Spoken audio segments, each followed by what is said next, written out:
played in some very good teams. How good do you think this City team is? Or do you think they have to win the treble to be truly considered the greatest? Well, I don't know about the greatest. I think that's a hard debate, but they're clearly a fantastic team. And they have been for a good while now. And so, huge credit to that consistency of doing it year in, year out. I think on those levels, I think they probably are coming very close to the greatest team. And obviously the cherry on top is to win and keep winning and win Champions Leagues, etc. And the form they're in at the minute, you wouldn't want to bet against them on anything. So huge credit to the club. I worked there for a year. I understand it quite well, the manager and the players, because it's a really strong and smooth machine. So full respect for them. Any more, Gav? You okay? You told Good me with that? one. I said you could do more than one. Okay. Alison, Phil? Okay. Frank, City can obviously win the title this weekend. Have you thought about maybe doing a guard of honour if Arsenal drop points? And it's done. Yeah. If I haven't, but we could do. We would do. I remember getting that myself as a player, and I thought it was something very respectful. So yeah, I'd have no problem with that at all. You've already got a point at the Etihad, albeit with another side. How much has that kind of helped you with your preparation for this game? A little bit, but different players here, different situation here. Possibly City in a different moment themselves. So there's lots of contributing factors to how we want to prepare for this. Having had that experience, but having also seen their form that they're in at the moment and the problems that they give you. So it's just a small part of our prep really in our heads, and not really for the players as such. Just want to throw a terrible stat at you, I'm afraid, but Haaland scored 36 Premier League goals, which is the same as the entire Chelsea squad. I mean, what do you like most about him as a player? What impresses you, and what have you done to combat him being creative this weekend? Well, it's a fantastic stat from him. I know the Chelsea side isn't, but it's another story. But I've got a huge respect from the player. As a player I tried to bring to Chelsea the first time I was here, and was really keen to get him here. Obviously that couldn't happen, but his level at that point was very clear as well. We played against him in a pre-season game at Salzburg, and it was fantastic. So credit to him. I love seeing players at that level. I love seeing players with that personality and level of hunger to play and be the best, which he's proven himself to be. And in terms of having to deal with him, I think you have to have obviously a plan and an idea, but players of that level can make anything happen at any moment. So I'm sure the players have a good awareness of him, and you have to be at your best to try and negate the things he does. I just want to ask you something more personal. Some of the greatest managers always say that you learn the most about management in the hard times. What have you learned the most with this stint that you've been through that you feel will help you more in the future? I know there must be so many things, but is there something that stands out? I think some simple things more than big detail. I think to compete in the Premier League, you have to have big motivation, big training ethics, big standards at a club, or it's very difficult. And I kind of knew that anyway because I played here for a long time.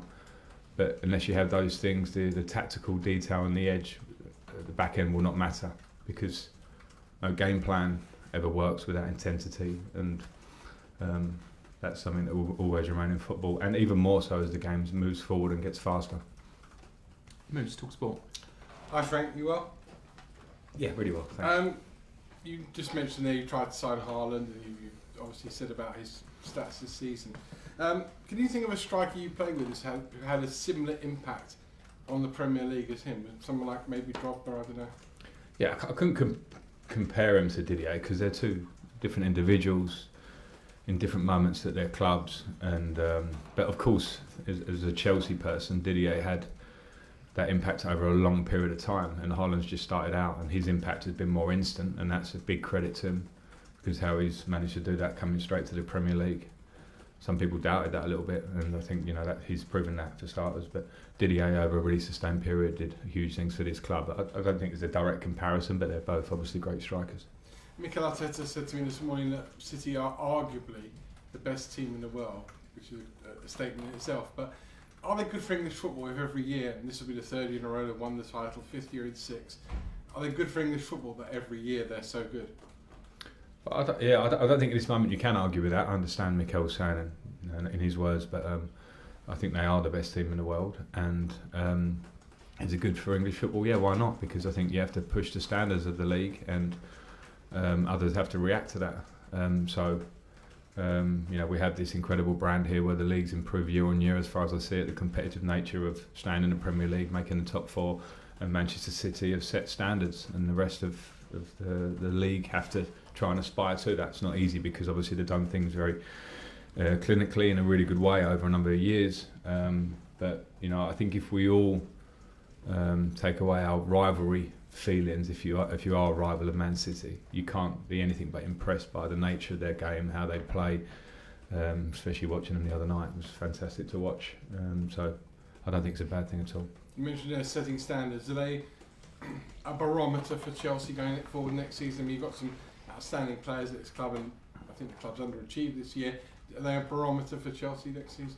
I think it's hard to call them a direct barometer, because when you say set standards, that's like a sort of casual look at it. Standards have to start from the beginning. So for me, standards are every player that's in that squad is for pushing to get into the team. So the players that play know that if they don't have intensity and don't run and don't do these things, the next man will come in and do it.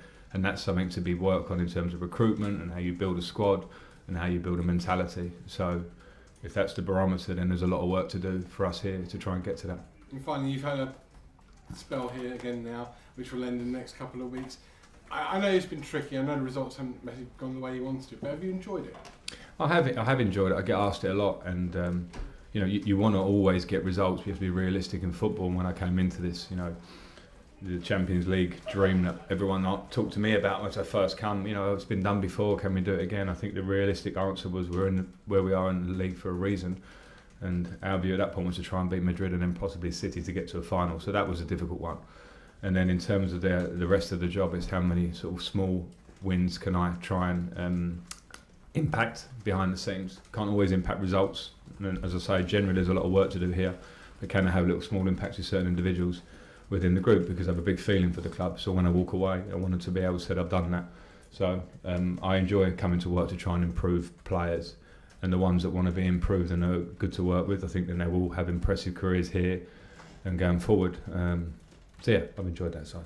Good to see you again. Cheers, thanks. Nick, BBC 5 Live. From what you knew of Haaland, when you saw him arrive at Manchester City, did you think he would hit the ground running as fast as he had, or did you think he might be a player who would need a season or two to adapt to the Premier League as other players have in the past? No, I think he's special. I thought he'd adapt straight away, just for his level. So you literally thought he was going to score hatfuls of goals straight away, no need to adapt? I didn't consider it that closely, but I just think with the level of player and his record of scoring, firstly in Austria, secondly for his country, and then in the Bundesliga, which is not an easy league, to come into a really good unit already, that's something that's obviously a recipe to really help him, and then the rest is just credit to himself and the team around him. But I did expect that. That's not just an easy hindsight answer. I've got a real respect for the player. And how much do you think, what if you'd have been able to bring him to Chelsea, what might have happened? Yeah. I did. Listen, I don't know whether he would have decided to come here anyway, but I was a big fan of that. And other than that, there are some of those that happen, aren't they, that people don't know about, or what could have been this way. People talk a lot about mistakes or things that could have been in football. Whether he would have come here, I don't know, but I was pushing big, and on a few other players at the time, but he was the outstanding one. Did he get close? He'll let me know the answer to that.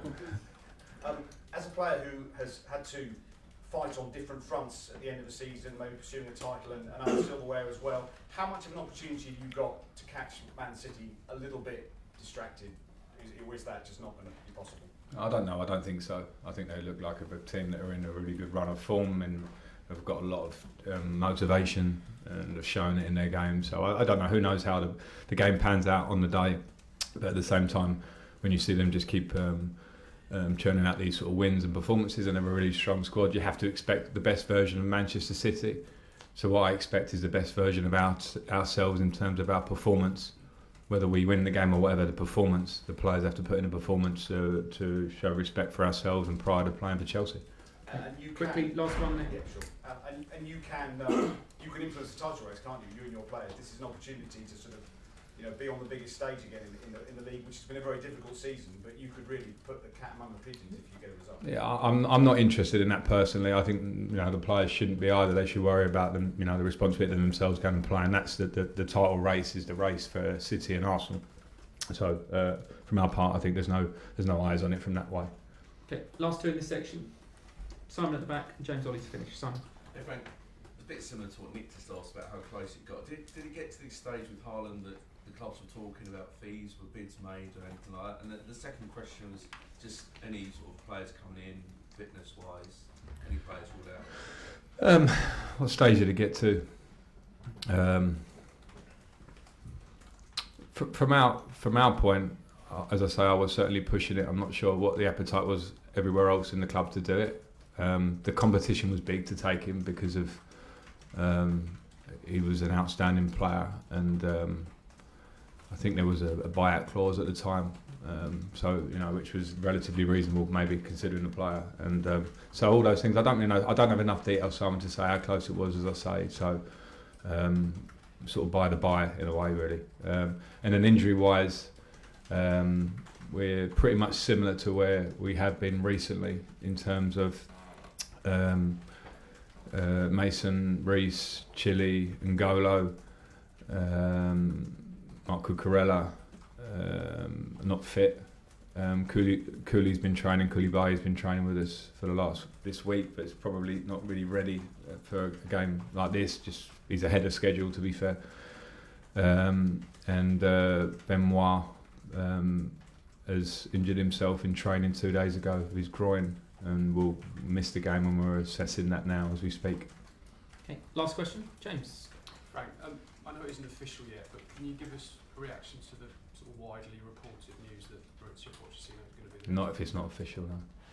Have you spoken to him yet? No. Okay, end of that. Cameras off, please.